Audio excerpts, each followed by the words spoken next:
اعوذ باللہ من الشیطان الرجیم، بسم اللہ الرحمن الرحیم۔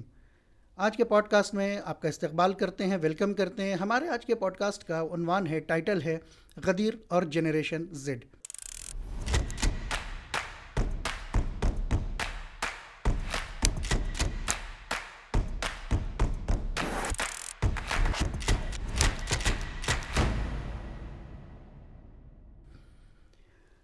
ہمارا آج کا موضوع غدیر سے متعلق ہے کہ غدیر کیا ہے، اس کے میسیجز کیا ہیں، اور کیوں غدیر جنریشن زیڈ یعنی جن زی، کیونکہ ہمارے مخاطب یا اس وقت آپ ہیں کہ جن کا تعلق جنریشن زیڈ سے ہے، کیونکہ ہمارے مخاطب یا تو جن زی ہیں یعنی آپ ہیں یا ان کے والدین ہیں۔ لہٰذا ہم یہ چاہ رہے ہیں کہ آج اس سلسلے میں گفتگو کریں کہ آخر وہ کون سی پرابلمس ہیں، وہ کون سے ریزنس ہیں جن کی بنیاد پر غدیر ٹھیک طریقے سے جن زی تک نہیں پہنچ پا رہا ہے۔ اس موضوع پر گفتگو کرنے کے لیے آج ہمارے پوڈ کاسٹ میں تشریف لائے ہیں دو مہمان۔ سب سے پہلے ہم ان کا استقبال کرتے ہیں، ویلکم کہتے ہیں اپنے اس پروگرام میں۔ ہمارے پہلے مہمان ہیں حجت الاسلام والمسلمین علی جناب مولانا سراج حسین صاحب کے، ان کا استقبال کرتے ہیں اور ویلکم کہتے ہیں اپنے اس پروگرام میں۔ اور ہمارے دوسرے مہمان ہیں حجت الاسلام والمسلمین سید سکندر کاظم تقوی صاحب، کہ ان کا بھی ہم استقبال کرتے ہیں اور ویلکم کہتے ہیں کہ انہوں نے اپنی مصروفیات کے باوجود بھی وقت نکالا اور اس پروگرام میں ہمارے ساتھ شامل ہوئے۔ ہم اپنی گفتگو کا آغاز کرتے ہیں اور سب سے پہلے آپ کی خدمت میں یہ بیان کر دیں کہ دیکھیے، غدیر جیسا ایک اہم موضوع جو تاریخ اسلام میں پایا جاتا ہے کہ جس کے متعلق بہت سارے، غدیر جیسا ایک بگ ایونٹ جو ابھی انشاءاللہ ہمارے سامنے آنے والا ہے، اس کے متعلق بہت ساری پرابلمس ہیں جو ہمارے سامنے شاید پہلے کے لوگوں میں نہ رہی ہو، لیکن ہم کہیں نہ کہیں اس بات کو محسوس کر رہے ہیں کہ غدیر ٹھیک طریقے سے، یعنی جو حق ہے اس کا کہ وہ تمام جنریشن تک پہنچے، جیسا کہ پیغمبر اکرم حضرت محمد مصطفیٰ صلی اللہ علیہ وآلہ وسلم نے اپنے خطبے میں بھی ارشاد فرمایا تھا کہ اس پیغام کو اپنی جنریشن تک پہنچاؤ، چاہے وہ کوئی سی بھی جنریشن ہو، الی یوم القیامہ۔ لہٰذا اس قیامت تک آنے والے لوگوں میں ہم بھی شامل ہیں، آپ بھی شامل ہیں، جنریشن زیڈ بھی شامل ہے، جنریشن الفا بھی شامل ہے، تمام لوگ شامل ہیں۔ لہٰذا ہم اپنی ذمہ داری کو محسوس کرتے ہوئے آج آپ کی خدمت میں حاضر ہوئے ہیں اور اس پوڈ کاسٹ کے ذریعے سے ہم ان پرابلمس کو سالو کرنے کی کوشش کریں گے کہ جو ہمارے سامنے موجود ہیں، جس کی وجہ سے صحیح طریقے سے غدیر کا میسج ہمارے جن زی تک نہیں پہنچ پا رہا ہے۔ اس سلسلے میں گفتگو کرنے کے لیے سب سے پہلے تو ہم اپنے مہمان سے اس بات کا تقاضا کریں گے کہ وہ ایک بہت بریف طریقے سے، بہت بریفلی اس بات کی طرف اشارہ کریں کہ غدیر ہے کیا، غدیر کا مقصد کیا ہے۔ اس کے لیے میں سراج صاحب سے درخواست کروں گا کہ ہماری جنزی کو آپ ایک بریفلی طریقے سے یہ بتا دیں۔ بسم اللہ الرحمن الرحیم۔ بہت بہت شکریہ آپ کا۔ آپ نے جو سوال کیا ہے کہ غدیر کیا ہے، تو اگر ہم خلاصے میں اور بریفلی اس کو بیان کرنا چاہیں تو یوں کر سکتے ہیں کہ جب ہمارے آخری نبی حضرت محمد مصطفیٰ صلی اللہ علیہ وآلہ وسلم اپنی زندگی کے آخری حج سے واپس آ رہے تھے، بلکہ پہلا اور آخری حج ایک ہی حج پیغمبر نے کیا ہے، جب واپس آ رہے تھے تو جبرائیل نازل ہوئے اللہ کی طرف سے پیغام لے کر کے، اور فرمایا کہ اے اللہ کے نبی، جو پیغام اللہ نے آپ تک پہنچایا ہے، جو بات کہی ہے، اس کو لوگوں تک ڈیلیور کر دیجئے، لوگوں تک پہنچا دیجئے، اور اگر آپ نے اس پیغام کو نہیں پہنچایا تو گویا کار رسالت انجام نہیں دیا، کوئی ذمہ داری آپ نے گویا ادا نہیں کی۔ اس کے بعد پیغمبر اکرم صلی اللہ علیہ وآلہ وسلم نے غدیر خم نامی جگہ کے اوپر سارے مجمع کو جمع کیا، سارے حاجیوں کو۔ معاف کیجیے گا، بس ایک بات یہاں سے کلیئر کرنا چاہتے ہیں، یعنی غدیر ایک جگہ کا نام ہے، یعنی جس جگہ پر میرے خیال سے جہاں سب جمع ہوئے تو جہاں سب الگ ہو رہے تھے۔ دیکھیے غدیر اگر اس کے لغت میں اس کے معنی دیکھا جائے تو غدیر اس ڈکشنری میں اگر اس کے معنی دیکھا جائے تو غدیر اس جگہ کو کہتے ہیں جہاں سے جدا ہوا جاتا ہے، جہاں سے الگ ہوتے ہیں، چونکہ وہ ایسا مقام تھا جہاں کے اوپر حاجی سب اپنے اپنے راستوں کی طرف جاتے تھے، یعنی وہ آخری مقام تھا جس کے بعد سب اپنے اپنے وطن واپس لوٹ رہے ہیں حج کرنے کے بعد۔ نہیں، وطن تو سب لوٹ ہی رہے ہیں، لیکن وہ ایسا پوائنٹ ہے جہاں سے سب جدا ہو رہے ہیں، ہاں، سب اپنے اپنے راستوں کی طرف چلے جائیں گے۔ وہاں کے اوپر سب کو جمع کیا، جو پیچھے رہ گئے تھے ان کا انتظار کیا، جو آگے چلے گئے تھے ان کو واپس بلایا، اور سب مجمع جب جمع ہو گیا تو مولا کائنات کی ولایت کا اعلان کیا، اور فرمایا کہ من کنت مولا ہو فہذا علی مولا. پورا خطبہ ہے, اس کا ایک یہ کلمہ ہے, ایک جملہ ہے جس میں پیغمبر یہ سمجھانا چاہ رہے تھے کہ میرے بعد اگر کوئی امت کا رہبر ہے, میرے بعد اگر کوئی جانشین ہے میرا, تو وہ علی ابن ابی طالب کی ذات ہے. اس کو ہم واقع غدیر سے یاد کرتے ہیں, جہاں کے اوپر مولا کائنات کی جانشینی اور ولایت کا پیغمبر اکرم نے اعلان فرمایا حکم خدا سے. اس کا مطلب یہ ہے کہ اب اس کے بعد سے نبوت کا سلسلہ ختم ہو رہا ہے اور امامت کا سلسلہ, یعنی ایک نئی لیڈرشپ کا سلسلہ جاری ہے. تو یہ تو آپ نے بہت عمدہ طریقے سے ہماری جو جن زیڈ انشاءاللہ متوجہ ہوں گی کہ غدیر کس موقع کو کہا جاتا ہے, کس جگہ کو کہا جاتا ہے اور کب واقع ہوئی یہ غدیر.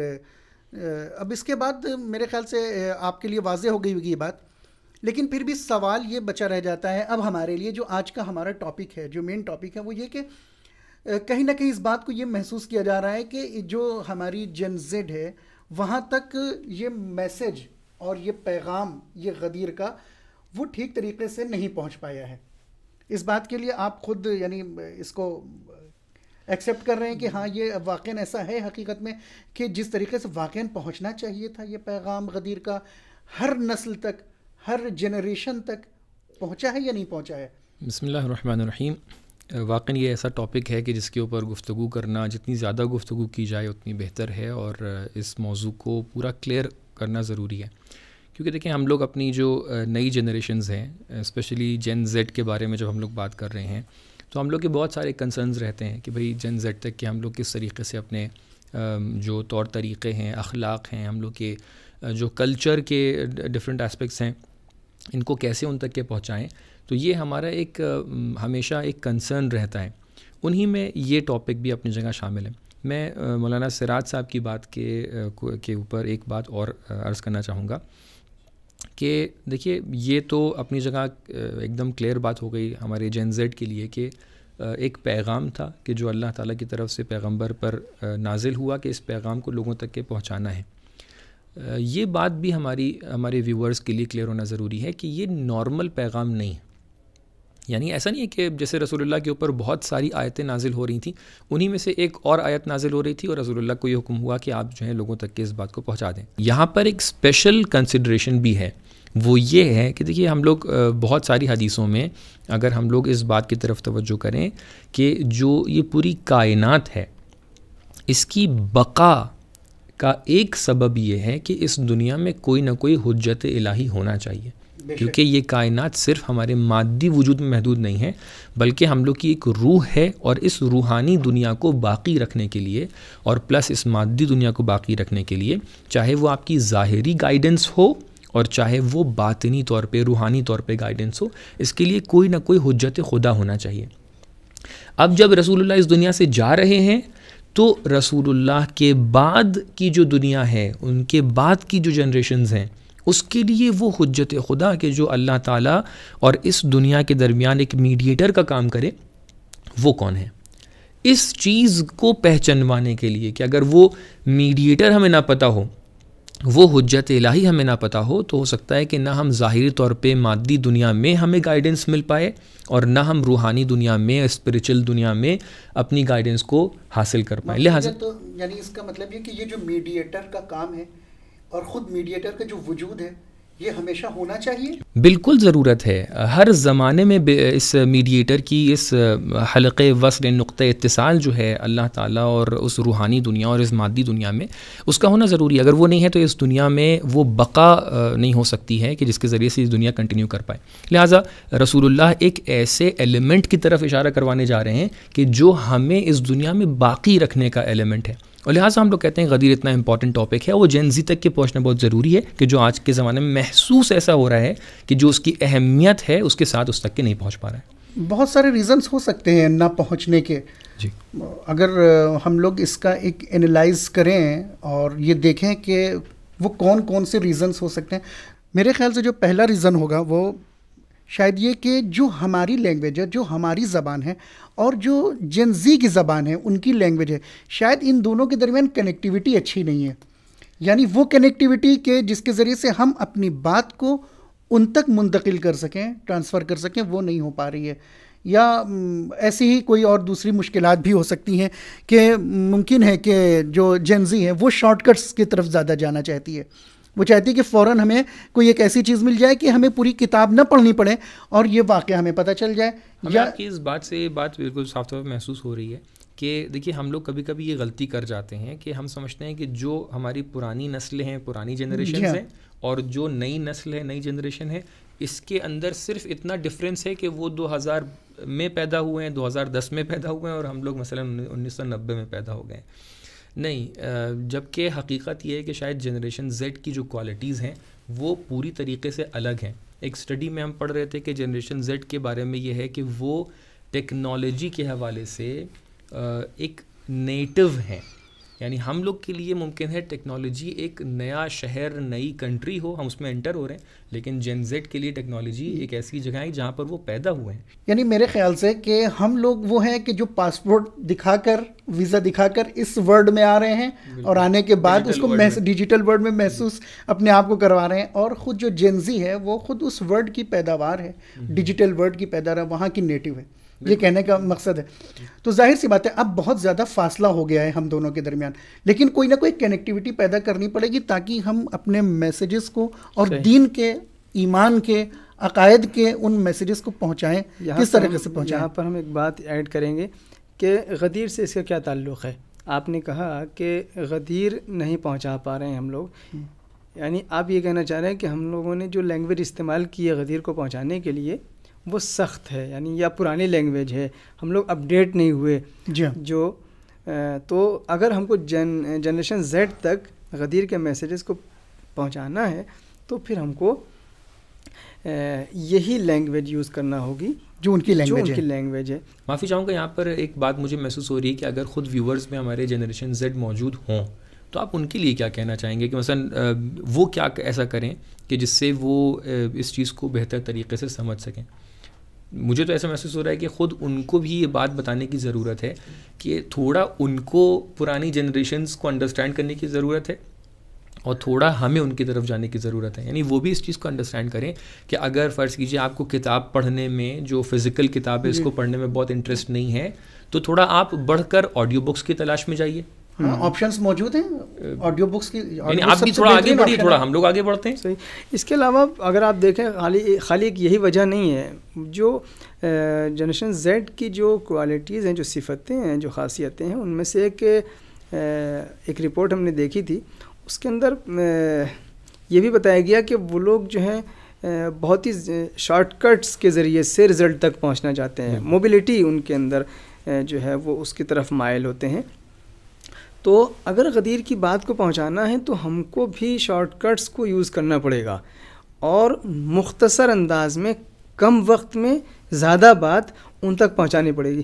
کیوں؟ اس لیے کہ اگر ہم نے یہ طریقہ نہیں اپنایا تو سامنے والا پھر دلچسپی نہیں لیتا، اور پھر یہ جب ایک دو نسل کا فاصلہ ہو جاتا ہے تو پھر میسیجز جو گیپ ہو جاتا ہے، جس کی وجہ سے وہ ان تک وہ باتیں نہیں پہنچ سکتی. تو ہوگی پہلی مشکل، اور اس کا سلیوشن بھی آپ نے بتا دیا. اور بھی دوسری مشکلات ہیں کہ جن کی بنیاد پر ان تک وہ غدیر کا میسیج نہیں پہنچ پا رہا ہے. مثلا وہ یہ شاید محسوس کر رہے ہیں کہ یہ ایک تاریخی واقعہ تھا، اب یہ تاریخی واقعہ تھا تو یہ گزر گیا، اب اس کو کیسے ہم کنیکٹیوٹی اس کے اندر پیدا کریں جن زیڈ کے لیے. دیکھیے، جو بہت بڑی بات اس واقعے کے اندر پائی جاتی ہے، جو بہت بڑا میسیج پایا جاتا ہے، جو ہماری پوری زندگی کو چینج کر سکتا ہے اور ایک ترقی کی طرف گامزن کر سکتا ہے، وہ یہ ہے کہ پیغمبر نے ہم سب کو لیڈرشپ کا درس دیا ہے اور یہ سمجھایا ہے کہ میرے جانے کے بعد اگر کوئی امت کا رہنما اور رہبر ہے تو وہ مولا کائنات کی ذات ہے. اور یہیں سے اگر ہم آج اس زمانے میں جی رہے ہیں تو ہم کو پتہ ہونا چاہیے کہ ہمارا آج کا امام کون ہے. جس طریقے سے پیغمبر نے پہلے امام کو وہاں پر پہچنوایا، اس کا مطلب یہ نہیں کہ پہلے امام کو پہچنوا دیا اور بات ختم ہو گئی، تاریخ میں دب گئی. نہیں، پیغمبر ایک سلسلے کو بتانا چاہتے ہیں. یہ تو جین زیڈ تو یہی کہہ رہے ہیں نا کہ امام علی علیہ السلام کو پیغمبر نے جب انٹروڈیوس کرا دیا تو امام علی علیہ السلام ایک خاص زمانے کے لیے تھے اور وہاں پہ ختم ہو گئے، اور اس کے بعد یہ قصہ ختم ہو گیا، تاریخی قصہ ختم ہو گیا. جین زیڈ یہ نہیں کہہ رہا ہے، معاف کیجیے گا، جین زیڈ یہ نہیں کہہ رہا. یہ ہم لوگ سمجھ لیتے ہیں کہ شاید ایک تاریخی واقعہ تھا اور پیغمبر نے ایک جانشین بنایا، اس کے بعد ختم. نہیں، پیغمبر اکرم نے اپنی زندگی میں مسلسل 12 اماموں کے نام تک بتائے ہیں کہ پہلے جانشین کا نام بھی ہے. غدیر کے موقع پہ نہ صحیح دوسرے موقعوں پر پہلے امام، ان کے بعد دوسرے امام، پھر تیسرے امام، یعنی پورے سلسلے کو پہچانوایا ہے. اور آج کا جوان اگر اس بات کو نہیں سمجھ پا رہا ہے کہ ہمارے زمانے کا امام کون ہے، کیا ہے، اس کی معرفت کیا، اس کی اتباع کیسے کی جائے، اس کی پیروی کیسے کی جائے، تو اس کا مطلب یہ ہے کہ اس نے غدیر کو صحیح سے نہیں سمجھا ہے. اب معاف کیجیے گا، میں خود جین زی کی طرف سے اگر ایک سوال آپ سے کروں اسی سے ریلیٹڈ، کہ ٹھیک ہے وہ اگر یہ سمجھ رہے ہیں کہ ٹھیک آج بھی ہمارے سامنے ایک امام ہے لیکن پردہ غیب میں، لیکن پردہ غیب میں اگر امام ہے تو کوئی تو سامنے ہونا چاہیے کہ جو ہماری ہدایت کرے. کون ہو سکتا ہے؟ مثلا آج بھی کوئی آپ یہ کہنا چاہ رہے ہیں کہ اگر آخری امام ہے تو ان کو سامنے بھی ہونا چاہیے، ورنہ ان کے ہونے نہ ہونے کا فائدہ کیا ہے؟ جی ہاں، ہمارے آخری امام جو ہمارے اس وقت کے امام ہے وہ ٹھیک ہے وہ پردے غیب میں ہیں، لیکن غیبت کے زمانے میں انہوں نے جو ہدایت کی ذمہ داری ہے اور جو عوام کو رجوع کرنا ہے وہ علماء اور فقہا کی طرف کرنا ہے. امام بے شک پردے غیب میں ہے، لیکن اس کا مطلب یہ نہیں کہ وہ لیڈرشپ کو انجام نہیں دے رہے ہیں یا وہ لیڈر نہیں ہیں. پہلی بات تو یہ کہ روایتوں میں اس بات کی طرف صاف اشارہ ہے کہ پردے غیب میں رہ کر کے ویسے ہی امام لیڈرشپ کر رہے ہیں، ویسے ہی ہدایت کر رہے ہیں، ان کا فائدہ ویسے ہی پہنچ رہا ہے جیسے سورج جب بادل کے پیچھے ہوتا ہے تو روشنی آتی ہے. یہ سمجھانے کے لیے ہے کہ جس طریقے سے اس کی روشنی آ رہی ہے ویسے ہی امام کی رہنمائی اور ان کی ہدایت جاری ہے. دوسری بات یہ ہے کہ امام پردے غیب میں جا کر کے بالکل بیٹھ تھوڑی گئے کہ انہوں نے کسی کو معین نہیں کیا، کسی کو ذمہ داری نہیں دی. نہیں، انہوں نے مراجع اور فقہا کو اپنا نائب بنایا، نائب عام. پرٹیکولر کسی شخص کو نہیں بنایا، لیکن ایک نیابت عامہ ہے. یعنی انہوں نے فرمایا ہے کہ جو اپنے خواہشات نفس کو کنٹرول کر سکتا ہو، جو اپنے مولا کا موتی اور فرما بردار ہو، جو اپنے دین کا حافظ اور محافظ ہو، وہ ہمارا نائب ہے. تو لہٰذا مراجع، علماء اور فقہا کی شکل میں جو ہستیاں ہیں وہ در واقع امام کی نائب ہیں اور ان کے مقصد اور مشن کو آگے بڑھا رہی ہیں. پھر اس کو کیسے ریلیونٹ کریں گے آپ غدیر سے؟ غدیر سے ایسے دیکھیے، پیغمبر نے ایک لیڈرشپ دی کہ میرے جانے کے بعد مولا کائنات ہوں گے. اس کے بعد سلسلہ آگے بڑھتا رہا یہاں تک کہ 12ویں امام تک آیا. 12ویں امام تک آتے آتے مصلحت الہی یہ ہوئی کہ ان کو پردے غیب میں بھیج دیا جائے. اب جب پردے غیب میں چلے گئے تو پھر ہدایت کا کام روکنا تو نہیں ہے نا. جی ہاں، بے شک. تو اب امام نے فقہا کو اور مراجع کو یہ ذمہ داری دی کہ وہ عوام اور معاشرے کی رہبری کریں. یہاں پر ایک پوائنٹ ہمیں لگتا ہے کہ ضرور بیان کرنا ضروری ہے، وہ یہ ہے کہ لوگ غیبت کو اس عنوان سے نہ دیکھیں کہ امام کو ایک ایسی جگہ پر بھیج دیا گیا ہے کہ جہاں پر وہ پبلک سے ایک دم ڈسکنیکٹ ہو گئے. نہیں، امام ہمارے ہی درمیان ہے.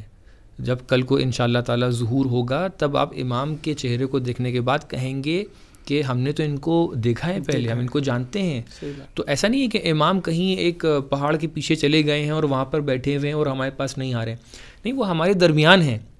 جس طریقے سے کوئی دوسرا شخص ہماری ہدایت کر سکتا ہے، ہمیں ٹوک سکتا ہے، بتا سکتا ہے کہ یہ غلط ہے، یہ صحیح ہے، ویسے بہت سے ٹائم پر ایک ناشناس، ایک انجان شخص ہو سکتا ہے کہ امام اس کی شکل میں آ کر ہم تک کے یہ بات بتائیں کہ کیا صحیح کیا غلط ہے. یعنی بسا اوقات ہم ان کو دیکھتے ہیں لیکن پہچان نہیں پاتے ہیں. یعنی غیبت کا مطلب یہ کہ ہم ان کو پہچان نہیں پاتے. اور نمبر 2 یہاں پر ایک پوائنٹ سمجھ میں ہمیں آ رہا تھا، وہ یہ ہے کہ مراجع کرام کی بنسبت جب ہم لوگ دیکھیں تو جو پوائنٹ آپ نے بیان فرمایا کہ مطیعا لامر مولا، کہ یہ مراجع کرام یعنی اس کو ہم اپنا مرجع مانتے ہیں، فقیہ مانتے ہیں کہ جو اپنے امر مولا کا مطیع ہوتا ہے.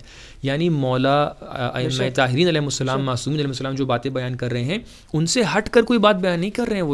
وہ لوگ انہی حدیثوں میں سے، اسی قرآن کی آیتوں میں سے آ کر آپ تک ایک پیغام پہنچا رہے ہیں. تو لہٰذا جو مسائل آپ کے لیے بیان ہوتے ہیں وہ ان کی ایجاد نہیں ہے، وہ اہل بیت علیہ السلام کی حدیثوں کا خلاصہ ہے. یہاں کے اوپر لیکن پھر ایک سوال اٹھتا ہے، ہو سکتا ہے جو نئی نسل ہے وہ یہ پوچھ بیٹھے کہ جب مراجع اور فقہا امام کی بات بتاتے ہیں تو پھر ان کے فتوے ایک دوسرے سے مختلف کیوں ہوتے ہیں؟ ان کا فتویٰ کچھ ہے، ان کا فتویٰ کچھ ہے، ان کا فتویٰ کچھ ہے. یہ اختلاف فتاویٰ کیوں؟ طبیعی طور پر ذہن بہت اچھا ہوتا ہے اگر پریکٹیکل تو یہ ہوتا ہے کہ اگر خود سامنے امام معصوم موجود ہوتے وہ بتا دیتے کہ کیا صحیح ہے کیا غلط صحیح ہے کیا غلط ہے. لیکن کیونکہ امام معصوم موجود نہیں ہیں اور ٹیکسٹ کی صورت میں ہم تک کے بہت سارے احکام پہنچ رہے ہیں، تو پرابلم یہاں پہ ہوتی ہے کہ ٹیکسٹ کے اندر سے بہت سے ٹائم پہ الگ الگ میننگز نکالے جا سکتے ہیں. صحیح. تو اب ایک تو یہ ریزن ہے کہ جو ہیرمینیٹکس کہلاتا ہے کہ آپ کبھی ٹیکسٹ سے ایک مطلب نکال سکتے ہیں، کبھی کچھ اور. تو ایک فقیہ، ایک مجتہد آ کر ایک مطلب نکالتا ہے اور دوسرا کچھ اور مطلب نکال لیتا ہے. ہاں، یعنی یہ ہو کہ ضروری نہیں کہ جو چیز ہم سمجھ رہے ہوں وہی صحیح ہو، یا یہ کہ جو وہ ہم کو سمجھانا چاہ رہا ہے ٹیکسٹ کی صورت میں. کبھی کبھی ہوتا ہے کہ قرآن مجید کی آیات کا پیغام کچھ ہوتا ہے لیکن ہم سمجھ کچھ اور رہے ہوتے ہیں، اور یہ کوئی ضروری نہیں کہ ہم وہی سمجھیں جو پیغمبر یا پروردگار پر ہم کو سمجھانا چاہ رہا ہے یا ائمہ کی احادیث ہم کو بتانا چاہیے. بہرحال مثال یہ پر ہم لوگ تکملہ لے سکتے ہیں. ہم لوگ بہت زیادہ دور چلے جا رہے ہیں. مجھے لگتا ہے یہ پوائنٹ بہت امپورٹنٹ ہے، وہ یہ کہ امام اور پیغمبر کے زمانے میں کیا یہ نہیں ہوتا تھا؟ کیا ہم لوگ زمانے میں ڈھونڈ سکتے ہیں کچھ ایسے لوگ کہ جہاں پر جناب سلمان فارسی کے ایمان کا رتبہ کیا بیان ہوتا ہے اور باقی اصحاب کے ایمان کا رتبہ کیا بیان ہوتا ہے؟ یقیناً کہیں نہ کہیں تو یہ انڈرسٹینڈنگ میں ڈفرینس ہے. تو لہٰذا یہ جو انڈرسٹینڈنگ میں ڈفرینس ہوتا ہے بہت سے ٹائم پہ یہ اس اختلاف کو کریٹ کر دیتا ہے. لیکن الحمدللہ ہم لوگ کے لیے خود ائمہ نے جو ہدایت دی ہے وہ یہ ہے کہ اگر دو مجتہد اپنی اٹموسٹ ریسرچ کے بعد ایک ہمیں نتیجہ دے رہے ہیں، ایک ورڈکٹ دے رہے ہیں، ہم کسی کو بھی سلیکٹ کر لیں اپنے تحقیق کی بنا پر کہ جو سب سے زیادہ علم رکھتا ہے اس کو سلیکٹ کر لیں، اس کی بات پہ عمل کر لیں، تو وہ اللہ تعالیٰ ہم سے اس عمل کو قبول کرے گا. جزاک اللہ. بے شک ایسا ہی ہے. اب ہم چونکہ بات بہت بڑھتی جا رہی ہے، ہم اپنے اگلے پوائنٹ کی طرف جاتے ہیں اور یہ بات بہرحال سالو ہو گئی ہے ہمارے لیے کہ یہ کوئی ایسا تاریخی واقعہ نہیں کہ جس کو پس پوش ڈال دیا جائے اور اس پر عمل نہ کیا جائے، نہیں، بلکہ اس کو ہم اپنی روزمرہ کی زندگی میں، ڈیلی لائف میں ہم اس کو محسوس کر سکتے ہیں. لیڈرشپ کی صورت میں ہم پہچان سکتے ہیں کہ اگر آج امام ہمارے پاس، آج اگر امام پردہ غیبت میں ہیں تو وہ ہماری ہدایت کریں، اور یہ ہدایت کا وہی سلسلہ ہے جو پیغمبر اکرم حضرت محمد مصطفیٰ صلی اللہ علیہ وآلہ وسلم نے غدیر کے موقع پر ہم مسلمانوں کے ہاتھ میں دیا تھا. ہم اس کے بعد یہ کلیئر کرنا بہت ضروری ہے جی کہ غدیر میں مولا کائنات کے حوالے کیا تھا. ائمہ اطہار کی ہدایت میں اور فقہا کی ہدایت میں عصمت کا فرق پایا جاتا ہے. یہ بہت اچھے پوائنٹ کی طرف آپ نے اشارہ کیا کہ ہاں یہ فرق ہے. وہی سلسلہ ہدایت ضرور ہے لیکن ائمہ معصوم ہیں، فقہا معصوم نہیں ہیں. لیکن فقہا کی اطاعت کا امام نے بہرحال حکم دیا ہے، لہٰذا ہم شاید اطاعت کریں. اب ہم اپنے اگلے پوائنٹ کی طرف بڑھتے ہیں کہ بہت سے مرتبہ یہ محسوس کیا جاتا ہے خود عوام کے درمیان سے، اور ممکن ہے کہ جن زی بھی اس بات کو محسوس کرتے ہو کہ کیا ضرورت ہے کہ ہم غدیر پر بات کریں، غدیر جیسے ٹاپک پہ بات کریں. وجہ پوچھی جاتی کیوں؟ کہا جاتا ہے کہ یہ شاید مورد اختلاف بات ہے. ہم بہت سیکیور رہنا چاہتے ہیں، ہمیں اختلاف نہیں پسند ہے، لہٰذا ہم اس بات پہ زیادہ ہم محسوس نہیں کر رہے ہیں کہ اس پر گفتگو کی جائے یا اس بات کو زیادہ پیش کیا جائے. کس سے اختلاف؟ اختلاف جو اپنے سامنے والے فرقے سے ہوگا. کیونکہ ان کے ہاں جو کانسیپٹ ہے خلافت کا، وہ خلافت کا کانسیپٹ ہمارے خلافت کے کانسیپٹ سے الگ ہے. ہمارے یہاں امام علی علیہ الصلوۃ والسلام کو غدیر کی بنیاد پر بلا فصل پہلا خلیفہ اور امام مانا جاتا ہے. اور اگر آج ہم نے اس بات پر زیادہ اصرار کیا اور اس کے جشن منایا اور اس کو یاد کیا، اس کے میسیجز کو دنیا تک پہنچائیں، تو کہیں ایسا نہ ہو کہ ہمارے اس کام سے، اس عمل سے وہ اس بات کو محسوس کریں کہ نہیں، تم تو جو ہے ہمارے جو راستہ ہے تم اس سے الگ ایک راستہ بنا رہو. نہیں، ہمارا راستہ وہی ہے، بلکہ ہمارا طریقہ شاید غدیر کو پہنچانے کا اگر اس طریقے سے ہو کہ ہم غدیر کو ایک نارملی طریقے سے پہنچیں، وہ پیغام کے جو اللہ نے پیغمبر کے ذریعے سے آنے والی جنریشن تک پہنچایا تھا کہ آپ کے بعد جو لیڈرشپ اور جو امامت ہوگی وہ امام علی سے اس کا آغاز ہوگا، وہ سلسلہ آج تک جاری ہے. لہٰذا اب ہم اس کو اس طریقے سے ایکسیپٹ کریں کہ یہ اللہ کا پیغام ہے. اللہ نے امام علی کو رسول کے بعد پہلا خلیفہ بنایا، وہ بھی بلا فصل. لہٰذا ہم اس کو بیان کرنے میں، اس کو ایکسیپٹ کرنے میں، اس کا پیغام دوسروں تک پہنچانے میں ہمیں کوئی مشکل کا سامنا نہیں کرنا پڑے گا. صحیح کہہ رہے ہیں آپ کہ کہیں نہ کہیں یہ کنسرن پایا جاتا ہے کہ غدیر پہ زیادہ بات کی جائے گی تو اختلاف نہ پیدا ہو جائے، لڑائی جھگڑے نہ ہو جائیں. لیکن ہم سمجھتے ہیں کہ اگر ہم بہت ہی معقول انداز میں اپنی بات کو رکھیں، جس میں کوئی نگیٹیوٹی نہ ہو، جس میں کوئی منفی انداز نہ ہو، جس میں لڑائی جھگڑے کا پہلو نہ ہو، بہت محبت سے، پیار سے آپ اپنی بات رکھیں. بہت سارے لوگ ایسے ہیں، یقین جانیے، کہ جن کو حقیقت کا پتہ نہیں ہے. جی یہ بتائیے کہ اگر آپ اس واقعیت کو، اس ریئلٹی کو نہیں رکھیں گے تو ان تک میسج کیسے پہنچے گا؟ ہم قطعاً لڑائی جھگڑے کے حامی نہیں ہیں اور اختلاف کے حامی نہیں ہیں. ہم بہت ہی محبت اور پیار کے ساتھ اس بات کو رکھنا چاہتے ہیں کہ پیغمبر یہ اعلان کر کے گئے ہیں.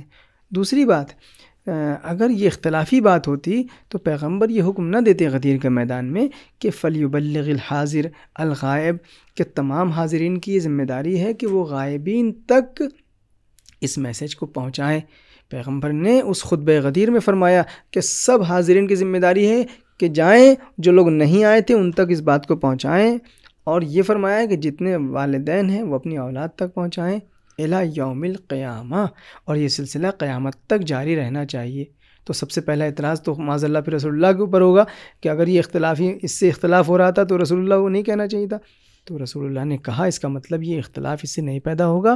دوسری بات یہ کہ اختلافی انداز میں نہ اس کو پیش کریں آپ، یعنی بہت سادہ الفاز میں اور بہت ہی نارمل محبت طریقے سے اور پیار کے ساتھ اس پیغام کو پہنچائیں. یہاں پر ایک پوائنٹ یہ بھی ہے کہ ہم لوگ اگر دیکھیں کہ کیا ہمارے سامنے والے جو مذاہب ہیں، فرقے ہیں، کیا ان میں یہ ایکسیپٹنس ہے یا نہیں ہے. مجھے لگتا ہے کہ ایک بڑا طبقہ ان میں بھی غدیر کی حدیث کو مکمل طور پہ مانتا ہے، اور یہ ایک ایسا جیسچر ہے، ایک ایسا ان کی طرف سے علامت ان کی طرف سے آ رہی ہے کہ وہ لوگ بھی ہم لوگ کے ساتھ مل جل کر اس بات کو ماننا چاہتے ہیں. خالی ہو سکتا ہے ڈسکشن اس بات کا اس کی ضرورت ہو کہ وہ جن چیزوں کو، جن ٹاپکس کو، جن میننگز کو وہ صحیح طریقے سے انڈرسٹینڈ نہیں کر پا رہے ہیں، وہ کیفیت جو رسول اللہ نے بنا کر خطبہ غدیر کو پیش کیا اور وہاں پر اس بات کا اعلان کیا کہ مولا علی علیہ السلام آنے والی جنریشنز کے لیے ولایت رکھتے ہیں، لیڈر ہیں، اس کیفیت کو جب ہم انڈرسٹینڈ کروا لے جائیں سامنے والے کے لیے تو وہ خود بخود سمجھ جائے گا کہ یہاں پر اعلان ایک اہم چیز کا ہو رہا ہے.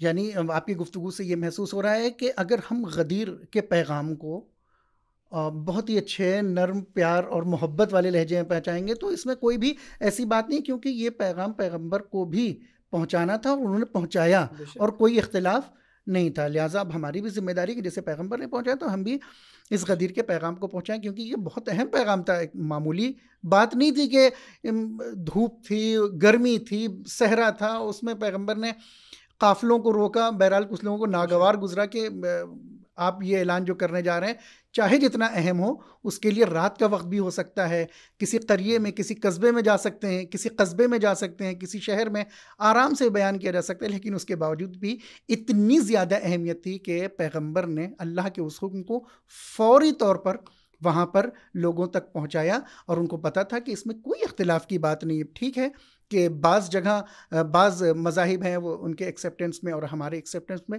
کچھ نہ کچھ تھوڑا بہت نظریاتی فرق پایا جاتا ہے، لیکن اس کا مطلب یہ نہیں ہے کہ ہم اس پیغام کو آگے نہ پہنچائیں. بڑھتے ہیں اپنے دوسرے پوائنٹ کی طرف کہ ابھی اور جو مشکلات ہیں، میرے خیال سے اب ہماری گفتگو زیادہ طولانی نہ ہو جائے، ہم آخری پوائنٹ کی طرف بڑھ رہے ہیں کہ جس میں جو جنزی ہے وہ اس کی خاصیتیں ہیں، کچھ کوالٹیز ہیں.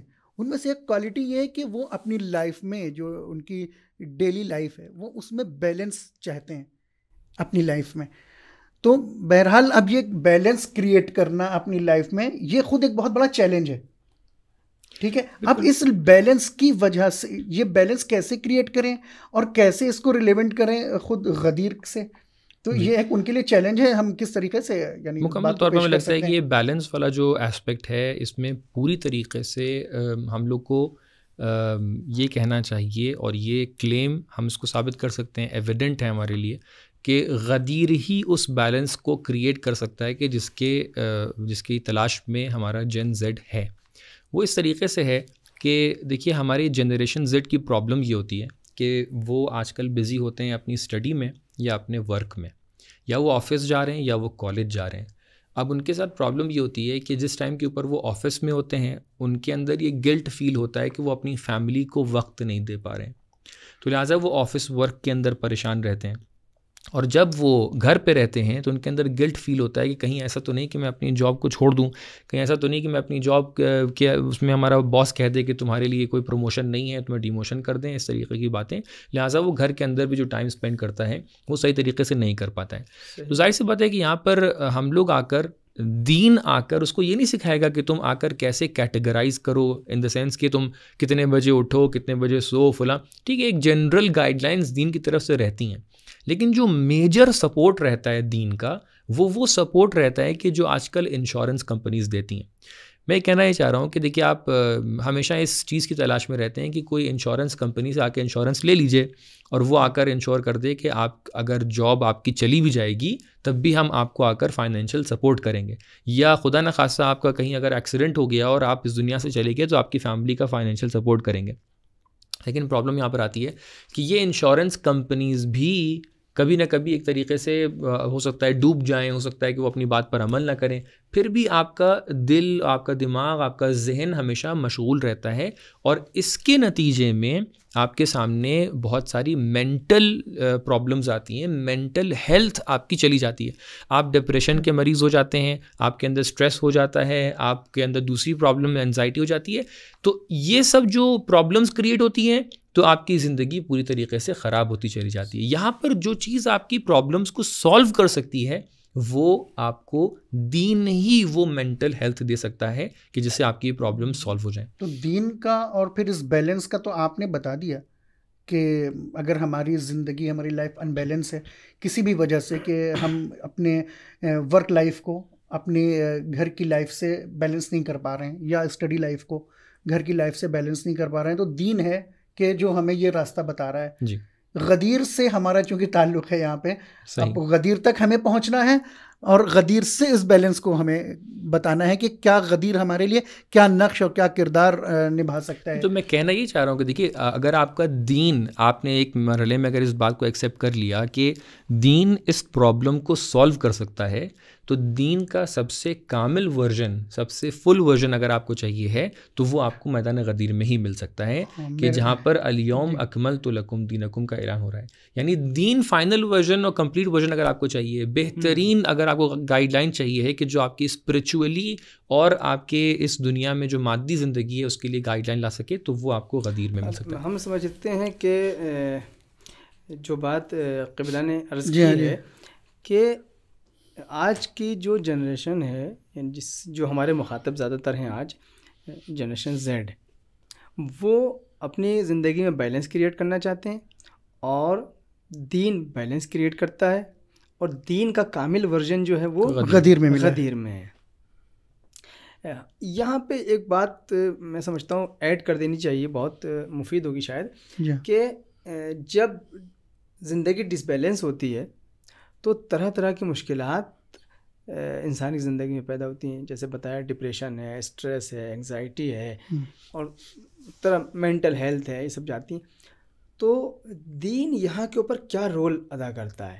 سب سے اہم چیز ہے یہ دین یہاں پہ کون سا رول ادا کر رہا ہے. یعنی ہم یہاں پہ پوچھ سکتے ہیں کہ کیا دین آ کر ان مشکلات کو سالو کیے دے رہا ہے؟ کیا وہ آ کر آپ کے لیے جاب کریٹ کیے دے رہا ہے؟ کیا وہ آپ کو آ کر بیماری سے دور کیے دے رہا ہے؟ بالکل بالکل، یہ سب سے اہم ہے، کیونکہ پتہ کیسے چلے گا کہ آخر ہم جس مرحلے میں ہیں وہ آ کے وہ ہمیں دین کس طریقے سے دور کر رہا ہے. بالکل، اس کو پریکٹیکل طور پہ نہیں پتہ ہے ابھی، نہیں پتہ. دیکھیں ہم اس کو اسی کو محسوس کرانا ہے کہ پریکٹیکل طور پہ اس کو محسوس ہونا چاہیے نا. وہ جو سن رہے ہیں وہ سوچ رہے ہیں کہ ٹھیک ہے کہ ہم اگر دین کو مان لیں، دین کی باتوں کو مان لیں، دین کے پیغام کو مان لیں، جاب تو کریٹ نہیں ہو جائے گی، تو ہماری جاب نہیں لگ جائے گی، ہماری اسٹڈی بہت اچھی نہیں ہو جائے گی. اسی کو ریئلائز کرانے کے لیے ہم بیچ میں انٹرفیئر کیا. دیکھیں جو جوان ہیں، جو آج کل کی نسل ہے، اس کے لیے دین کیا رول ادا کر رہا ہے کہ ٹھیک ہے دین آپ کو جاب نہیں دے رہا ہے، یا ٹھیک ہے آپ کو جو ہے دین کوئی دوسری ایکٹیویٹی آپ کو آفر نہیں کر رہا، لیکن جتنی بھی پریشانیاں آپ کو اس دنیا میں فیس ہو رہی ہیں، یہ اس دنیا میں فیس آپ کو کرنا ہی ہے، چاہے آپ غدیر کو مانیں چاہے نہ مانیں. یہ بات سمجھ لیجیے. بات جو ہم آپ سے کہنا چاہ رہے ہیں وہ یہ ہے کہ دیکھیں دین کیا رول ادا کر رہا ہے آپ کی اسٹریس کو کم کرنے میں، آپ کی ڈپریشن کو کم کرنے میں، آپ کی جو مینٹل ہیلتھ ہے اس کو مینٹین کرنے میں دین کا رول ہے. ہم اس کو سمجھتے ہیں کہ شاید نہیں ہے. جب آپ اپنے رب سے، اپنے اللہ سے تعلق اپنا استوار کرتے ہیں، رابطہ بناتے ہیں، اب بلکہ دوسرے لفظوں میں ہم یہ کہیں، جب آپ اپنے اور اپنے اللہ کے درمیان کے معاملات کو ٹھیک کر کے چلتے ہیں، جب آپ اپنے اور اپنے امام وقت کے درمیان کے معاملات کو ٹھیک کر کے چلتے ہیں، جب آپ امام کی معرفت اور ان کی معرفت کے بعد ان کی باتوں پر پیروی کرتے ہیں، جی ہاں، جب آپ ان کی باتوں کو مانتے ہیں، پیروی کرتے ہیں، ان کے بتائے ہوئے راستے پہ چلتے ہیں، گویا آپ اندر سے باطنی طور پر ایک سپورٹ کو محسوس کر رہے ہوتے ہیں کہ کوئی ذات ہے کہ جو مشکل وقت میں ہم کو سہارا دے رہی ہے، کوئی ایسی ذات ہے جو مشکل وقت میں ہم کو سنبھال رہی ہے۔ اگر آپ نہ مانیں، اس ذات سے رابطہ قائم نہ کریں، تو کیا ہوگا؟ آپ اس طریقے سے اسٹریس کا شکار ہوں گے، اس طریقے سے اینگزائٹی کا شکار ہوں گے، آپ کی زندگی درہم برہم ہو جائے گی۔ اور یہ تو اس زندگی میں پرابلم ہر انسان کو فیس کرنا ہے۔ جس کے پاس پیسہ ہے اس کے سامنے بھی مشکلات ہیں، جس کے پاس پیسہ نہیں ہے اس کے سامنے بھی مشکلات ہیں، جس کی شادی ہو گئی وہ بھی پرابلمس میں ہے، جس کی نہیں ہوئی وہ بھی پرابلمس میں ہے۔ تو یہ تو اس دنیا کی جو ہے، شاید میرے خیال سے شاید یہی وجہ ہے کہ جو لوگ یہ رابطہ نہیں برقرار کر پاتے ہیں، وہ کنیکٹیوٹی جو اس کے اندر کی کنیکٹیوٹی ہے خدا سے، رابطہ نہیں برقرار ہوتا، شاید یہی وجہ ہے کہ باہر دیکھا گیا ہے بعض موقع پر کہ کبھی کوئی یوگا کرتے ہوئے نظر آ رہا ہے کہ وہ یعنی اس اسٹریس کو دور کرنا چاہ رہا ہے، یعنی اس کی ضرورت ہے، اس کی ضرورت دیکھیے ہے، کہیں نہ کہیں سے اس کو پورا کرنا ہے۔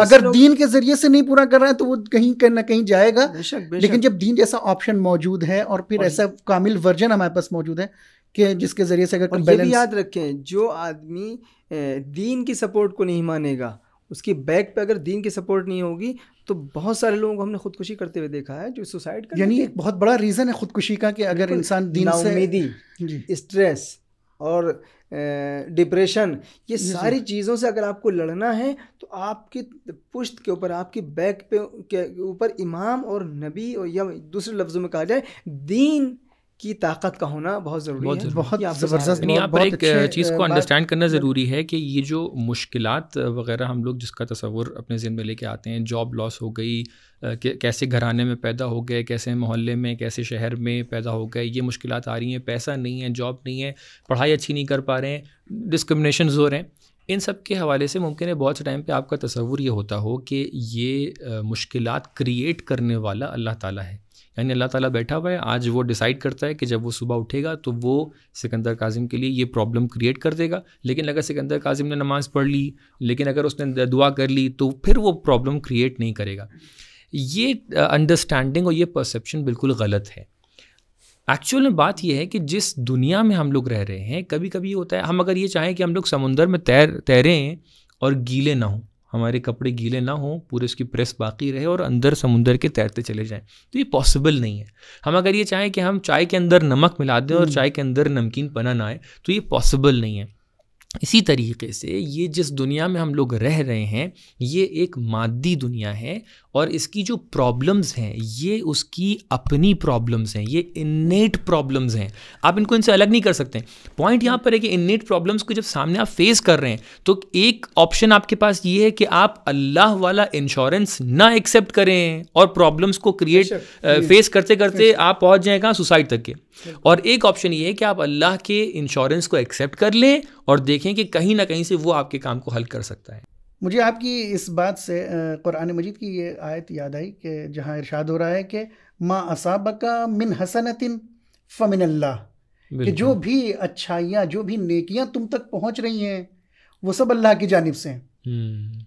پھر دوبارہ آگے بھی ارشاد ہو رہا ہے کہ اور وہ برائیاں جو تم تک پہنچتی ہیں وہ تمہارے ہی ذریعے سے ہیں، اس کا تعلق پروردگار سے نہیں۔ اس طریقے سے کہ یہ دنیا تمہارے لیے برائیاں کریٹ کر رہی ہے، لیکن اللہ بار بار تمہیں سپورٹ دے رہا ہے، بار بار سپورٹ دے رہا ہے، وہ اچھائیاں بھیج رہا ہے، لیکن تم اس نے زندگی دی ہے جینے کے لیے نا، خودکشی کیوں کر رہے ہو؟ کیوں؟ کیونکہ تمہارا رابطہ قطع ہو گیا ہے دین سے، امام سے، ایمان سے، عقائد سے۔ ظاہر سی بات ہے تو انسان ڈپریشن میں چلا جائے گا، اس کا نتیجہ خاتمہ حیات ہوگا۔ بات ہماری آگے بہت زیادہ نہ چلی جائے، لہٰذا اب آپ نے دیکھا کہ ہماری گفتگو کس نتیجے تک پہنچ گئی ہے کہ ہم نے ان ریزنز پر بات کی، ان پرابلمس پر بات کی ہے کہ جن کی وجہ سے غدیر کا پیغام، غدیر کے میسیجز آپ تک ٹھیک طریقے سے نہیں پہنچاتے۔ ان میں سے مثلا بتایا گیا کہ یہ تاریخی واقعہ چونکہ بنا دیا گیا، اس سے ہمارا تعلق نہیں، اس کا سلوشن پیش کیا گیا۔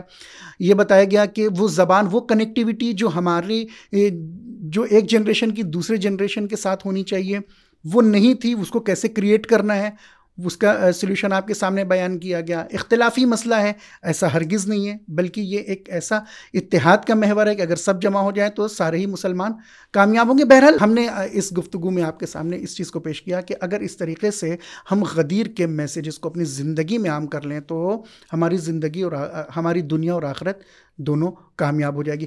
اب جب ہم اس مرحلے تک پہنچ گئے کہ ہم نے ان پرابلمس کو دور کر لیا اور غدیر کے میسج کو سمجھنے لگے، تو اب سب سے بڑی چیز ہمارے لیے یہ پیش آ رہی ہے کہ اس بگ ایونٹ کو، کہ جو آئمہ علیہ الصلاۃ والسلام یعنی جو ہمارے اماموں نے جس کو فرمایا کہ سب سے بڑی عید ہے، جسے عید اکبر کہا جاتا ہے، تو اب ہم اس کو کیسے سیلیبریٹ کریں، اس ایونٹ کو، اس بگ ایونٹ کو کیسے ہم سیلیبریٹ کریں، کیسے دوسروں تک پہنچائیں اس پیغام کو، ہم خود اپنی زندگی میں کیسے اس کو زندہ کریں تاکہ ہم زندگی کا بھی لطف لیں اور آخرت بھی ہماری سنورتی ہوئی نظر آئے. اس کو کئی سٹیپ میں ہم بیان کر سکتے ہیں کہ جی ہاں، سب سے پہلا مرحلہ جو ہے، پہلا سٹیپ اس کا وہ پریپریشن کا ہے کہ ہم تیاری کریں، پلان کریں.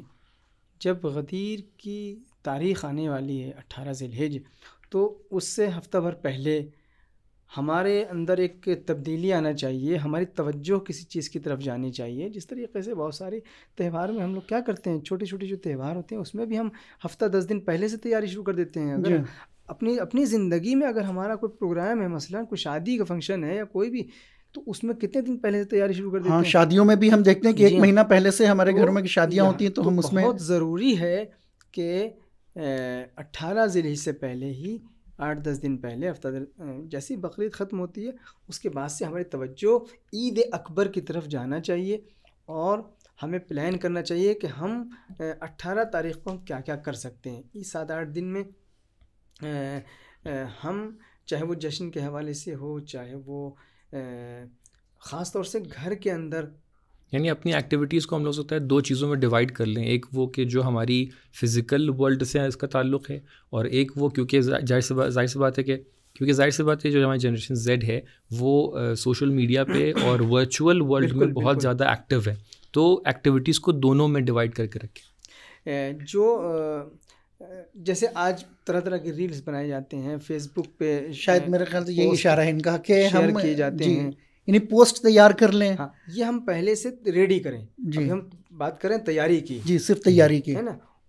اس کے بعد اب جیسے مثلا سبیل لگانا ہے اگر کہیں پر، اس کی تیاری پہلے سے کریں. یا مثال کے طور پر جشن کرنا ہے، اس کی تیاری پہلے سے کریں. یا بچوں سے کوئز اور رکھنا ہے، پوچھنا ہے، سوالات پوچھنے ہیں، تو غدیر سے متعلق جو سوالات ہیں وہ پہلے سے ہم تیار کر لیں. تو یہ ساری تیاریاں مکمل کریں.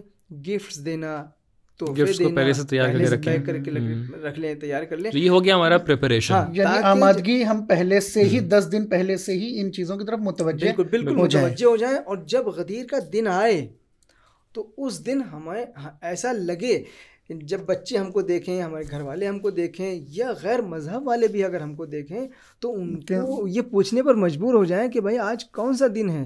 یعنی پریپریشن کے بعد ہم سیلیبریشن کی طرف چلے جائیں، غدیر والے دن یا اس کے آس پاس. سیلیبریشن میں مجھے لگتا ہے کہ دیکھیے کبھی ہم لوگ یہ کر سکتے ہیں کہ گھر کو سجائیں، کبھی ہم لوگ یہ کر سکتے ہیں کہ محلے میں مسجد ہے، امام باڑا ہے، اس کو سجائیں، محلے میں سبیل لگائیں. اگر شہر بھر میں، ظاہر سی بات الحمدللہ ہماری قوم میں اور جو جنریشنز ہیں، چاہے وہ بڑے لوگ ہوں چاہے بچے ہوں، سب لوگ محفلیں، بے تحاشا محفلیں آپ کو مل جائیں گی الحمدللہ. اور بہترین کام ہے محفلیں منعقد کرنا، اور سب لوگ نئے کپڑے پہنتے ہیں، اس طریقے کے کام. ہم نے تو دیکھا ہے کچھ شہروں میں گزشتہ لوگوں نے ایسے کام کیے ہیں کہ جو آج ہمارے لیے باعث تعجب ہیں. میں کہیں پر مجھے کسی نے بتایا کہ کسی ایک شہر میں، گاؤں میں کسی نے ایک پورا باغ وقف کر دیا ہے، اس کا نام غدیر کا باغ رکھ دیا ہے. جی ہاں، قطعاً ایسا ہی ہے. اور یہ آپ کو جگہ جگہ یہ باتیں مل جائیں گی. یعنی بزرگوں نے اتنا اہتمام کیا ہے غدیر کو زندہ رکھنے کا، غدیر کو پہنچانے کا. تو یہاں پہ سوچنے کا مقام ہے کہ آج ہماری کیا ذمہ داری بنتی ہے. یعنی وہ چیزیں کہ جو غدیر کو زندہ کر سکتی ہیں، اور ہم خود اس کے ذریعے سے معاشرے میں اور اپنے سماج اور سوسائٹی میں اس کو پھیلا سکتے ہیں. جشن ہو گیا، یعنی محفلیں ہو گئیں، یا صبح سے لے کر، کیونکہ اب ہم کو سیلیبریٹ کرنا ہے اس دن، تو دعا کا آغاز دعائے ندبہ، روایت میں ہے کہ اس دن دعائے ندبہ پڑھی جائے، محلے والوں کو بلایا جائے، گھر میں اچھے کھانے بنے، مٹھائیاں بنیں, نظر کا ٹھیک ہے, اہتمام نظر کا ہونا اہتمام کریں, مومنین کو کھانا کھلائیں, کیونکہ یہ سب آداب میں سے بھی بے شک چیزیں آتی ہیں. بہترین سجیشن ہے یہ. اگر رنجشیں پائی جاتی ہیں ان کو دور جی کیا ہاں, جائے. یہ بہترین موقع ہے. مجھے یاد آیا کہ آج کے دن یعنی خود غدیر کے دن, یعنی اس دن پیغمبر نے خاص طور پہ مہاجرین اور انصار کے درمیان صیغہ اخوت یعنی دونوں کو بھائی بھائی قرار دیا تھا. تو بہت اچھا موقع ہے کہ اس دن یعنی ہم اپنے مومنین بھائیوں کے گھر جائیں, ان کو اپنے گھروں میں بلائیں, دعوت کریں. مولا کائنات علی ابن ابی طالب علیہ الصلوۃ والسلام کی خاطر ان رنجشوں کو بھلا دیں, سب معاف کر دیں ایک دوسرے کو. اب اس سے بڑا واسطہ نہیں ہو سکتا. اب اس سے بڑا واسطہ نہیں. وہ بھی مولا کا چاہنے والا ہے, آپ بھی اسی علی کے چاہنے والے ہیں. ٹھیک ہے تھوڑی دیر کے لیے اختلاف ہو گیا ہے آپس میں, لیکن اس کو دور کیا جا سکتا ہے. لیکن جو ہماری مرکزی شخصیت ہے مولا کائنات کی, دونوں اس پہ متفق ہیں. لہٰذا اپنے مولا کی خاطر ایک دوسرے کو معاف کریں, درگزر کریں اور ایک دوسرے کو معاف کریں, اس لیے کہ اللہ کی بھی یہی صفت ہے کہ وہ ہمارے گناہوں کو معاف کر دیتا ہے. بہترین آخری سجیشن اسٹیپ جو یہاں پر ہو سکتا ہے وہ یہ ہے کہ ہم لوگ جہاں ایک طریقے سے پریپریشن کر رہے ہیں, سیلیبریشن کر رہے ہیں, ساتھ ساتھ میں ہم لوگ ایک لوگوں کو ایجوکیٹ کرنے کے لیے ایک ڈسٹریبیوشن کے عنوان سے بھی جب سبیلیں لگائیں تو وہاں پر غدیر کے پیغام کو پہنچانے کے لیے بھی کوشاں رہیں, اور ایک طریقے سے کوشش کریں کہ دوسرے مذاہب ہیں, دوسرے ادیان ہیں, حتیٰ خود ہمارے قوم کے اندر دوسرے لوگ جو ہیں ان تک اگر کسی بھی طریقے سے پیغام پہنچا سکتے ہیں تو غدیر کے پیغامات کو ضرور پہنچائیں. بالکل, بروشرز ہیں فلاں. جی بالکل صحیح بات ہے. جیسا کہ ابھی آپ نے یہ فرمایا کہ ہم ایجوکیشن کے ذریعے سے بھی غدیر کا پیغام اپنے جنزی تک پہنچا سکتے ہیں, تو کچھ ظاہر سی بات ہے وہ بھی منتظر ہوں گے کہ ہمیں کوئی ایسی بکس ہوں کہ جن کو ہم پڑھیں تو واقع غدیر اس کی حقیقت تک پہنچ سکیں. کچھ ریکمنڈ کرنا چاہیں گے آپ ایسی بکس؟ یہ ہم لوگوں نے پہلے بھی ابھی ڈسکشن میں یہ بات بیان کی تھی کہ جنریشن زیڈ بہت زیادہ شاید اس کے پاس حوصلہ نہیں ہوتا ہے کہ وہ بیٹھ کر پوری کتابوں کو پڑھے, فزیکل کتابوں کو. تو ایک بہت ہی اچھا قدم فجر میڈیا کی طرف سے بڑھایا گیا ہے, اور انشاءاللہ ان قریب غدیر کے ایام میں ہم لوگ ایک نیا چینل لانچ کر رہے ہیں کہ جس کا نام فجر آڈیو بکس ہے, کہ جس میں انشاءاللہ ہم لوگ کوشش یہ کریں گے کہ وہ بکس کے جو آپ پڑھنا چاہتے ہیں اور آپ کے وقت کی وجہ سے آپ مصروف رہتے ہیں, اس لیے آپ ان بکس کو نہیں پڑھ پاتے ہیں, تو ان کو آڈیو بکس کی شکل میں آپ تک انشاءاللہ پہنچایا جائے گا. اور اس واقعے کی نسبت سے ہم لوگ انشاءاللہ 2 بکس آپ کے سامنے پیش کریں گے, کہ جو ایک غدیر مودت کے عنوان سے بک ہے کہ جو جوانوں کے لیے ہے, اور انشاءاللہ بچوں کے حوالے سے بھی ایک بک کو آپ کے سامنے پیش کریں گے, اور اس میں انشاءاللہ آپ لوگ سن سکتے ہیں. ضرور اس کو فالو کیجیے گا. بہت بہترین قدم بتایا آپ نے کہ اس کے ذریعے سے غدیر کے میسیجز کو پہنچایا جا سکتا ہے. انشاءاللہ شارٹ کٹ کے ذریعے سے آپ تک غدیر کا میسیج پہنچ جائے گا, اور انشاءاللہ ہم امید کرتے ہیں کہ یہ پروگرام, آج کا پوڈ کاسٹ آپ کے لیے مفید ثابت رہا ہوگا, اور آپ کی طرف سے بھی اور ہم اپنی طرف سے بھی اپنے آنے والے مہمانوں کے شکر گزار ہیں, تہ دل سے شکر گزار ہیں کہ وہ اپنی مصروفیات کے باوجود بھی ہمارے درمیان آئے اور ایسی مفید گفتگو آپ کے سامنے پیش کی گئی. اسی طریقے سے دوسرے موضوعات پر دوسرے پوڈ کاسٹ لے کر ہم آپ کی خدمت میں حاضر ہوتے رہیں گے. تب تک کے لیے اپنا خیال رکھیے. خدا حافظ. فی امان اللہ.